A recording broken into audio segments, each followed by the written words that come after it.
Il-Partit Nazzjonalista jimpurtaħ mir-residenti, jimpurtaħ mill-familji, jimpurtaħ mill-anzjani. Sostna dan il-kap tal-Partit Nazzjonalista Adrian Delija fit-tmiem żjara fil-lokalità ta' Raħal Ġdid fejn kellu l-okkażjoni jiltaqa' ma' residenti kif ukoll ma' sidien ta' stabilimenti kummerċjali.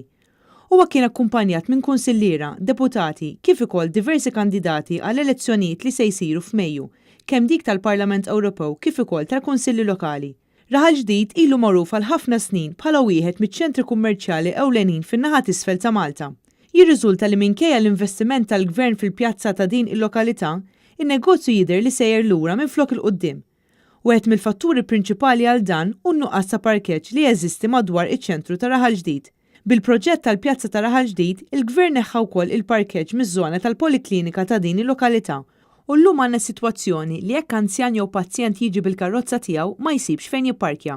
Ġewwa Raħal Ġdid tkellimna ma' ħafna, waħda mill-affarijiet li spikkat kienet ix-xogħlijiet li saru fil-pjazza, li iva sar ix-xogħol ta' tisbieħ, però il-bilanċ li suppost kellu jintlaħaq bejn dawk li huma l-esiġenzi tan-nies li jużaw il-pjazza u tal-ħwienet li huma parti integra minn dak li kien shopping center pjuttost prinċipali fis-Sawt ta' Malta. Illi m'għadux. Adrian Delija sostna li f'soċjetà li jimpurta irrid ikollok bankini aċċessibbli, toroq tajbin, l-ambjent tal-lokalità sabiħ u arja nadifa. Jidher li f'Raħal Ġdid hemm problema ta' bankini mhux aċċessibbli u bankini bi ħsarat kbar, bil-konsegwenza li wieħed isiba diffiċli biex jimxi fuqhom.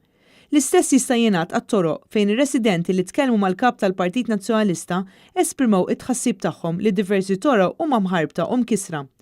Jekk wieħed imur ftit pass il-bogħod mill-pjazza ta' Raħal Ġdid isib il-kumpless ta' Paċe Grasso li minkejja diversi wedi min-naħa tal-Gvern għadu fi stat ta' abbandun totali. Sit pereżempju tal-Paċe Grasso li nfetaħ imma mitlu abbandonat, sfortunatament anke fil-għaxija ikun allura s-sit li jagħti lokal ħafna abbużi u dan il-Gvern mingħajr pjan għal darba oħra l-ewwel ħoloq problema u s-ser naraw kif ħadd issolva.